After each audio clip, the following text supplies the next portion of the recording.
Hi everybody, welcome back to Everyday Through Your Living. I'm Cass and that right there is Odie. Hi everybody. And today we have a lot of books. These are all the books that I plan on reading this year.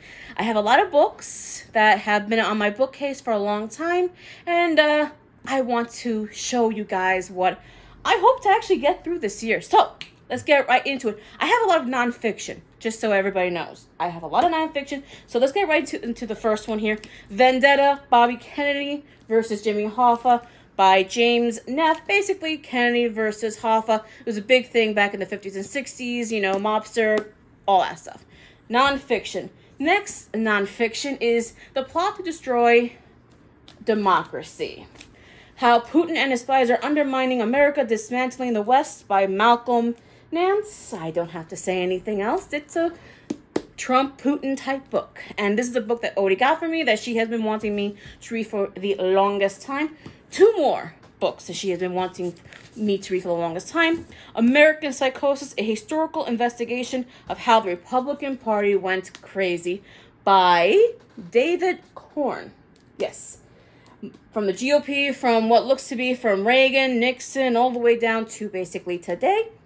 I don't really have to explain what that book is about. The title says it all. Sandy Hook, An American Tragedy and the Battle for Truth by Elizabeth Williamson. Again, another nonfiction book that takes basically Barack Obama's presidency, Sandy Hook, and they converge it all the way in with the misinformation, with Trump, COVID, the White House, everything. So, another book she has wanted me to read for the longest time. And another book that she actually recently bought for me. This is not a nonfiction, but rather a dramatization. January 6th, a novel by Norman Brewer. Basically, this is a what-if scenario. Like, what if... Is that what it was? I thought it was an actual thing. No, but basically, what if the coup had actually happened? What if people have been kidnapped? What if... Worst-case scenario, the stuff that nightmares are made of, basically. And the last nonfiction... Oh, wait, no, there's still a few more nonfiction. There's a lot of nonfiction here. The Cecil Hotel by Chris Swinney. This book I got for my birthday. This is about basically the Hotel Cecil Hotel, the history, everything right there. This is Master Thieves, the Boston Gangsters who pulled off the world's greatest art heist by Stephen Kurkjian.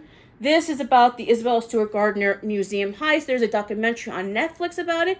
It is probably one of the most interesting art heist things you'll ever see.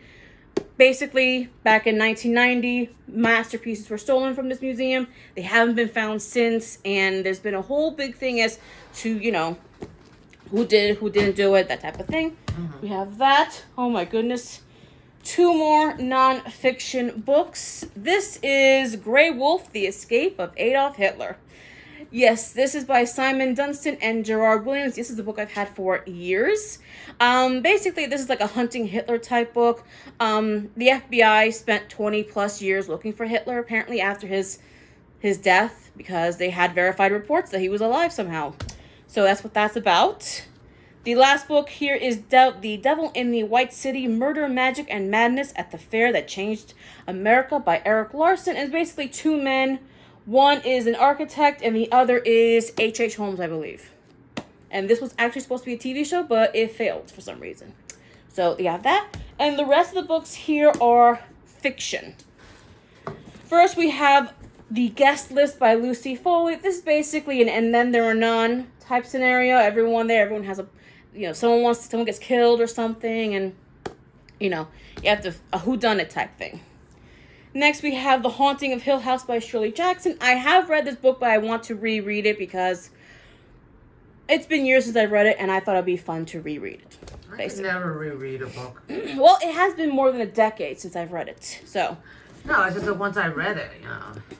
The next book is Silence for the Dead by Simone St. James. Basically, this is in 1919, and...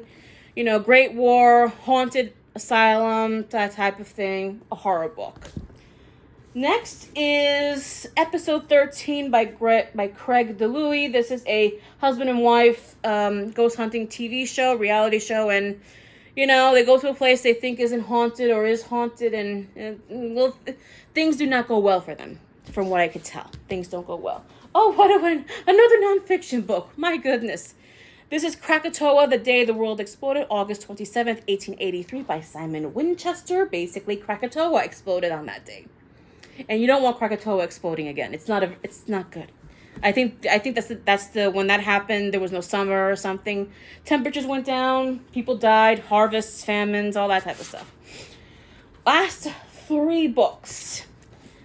Billy Summers by Stephen King, a hitman that, wants to get out of the game but can't quite get out just yet.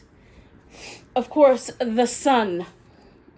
Heart-shaped Box by Joe Hill, a guy who collects, a rock and roll legend who collects the macabre, and he gets a heart-shaped box that happens to be haunted by a guy with a razor.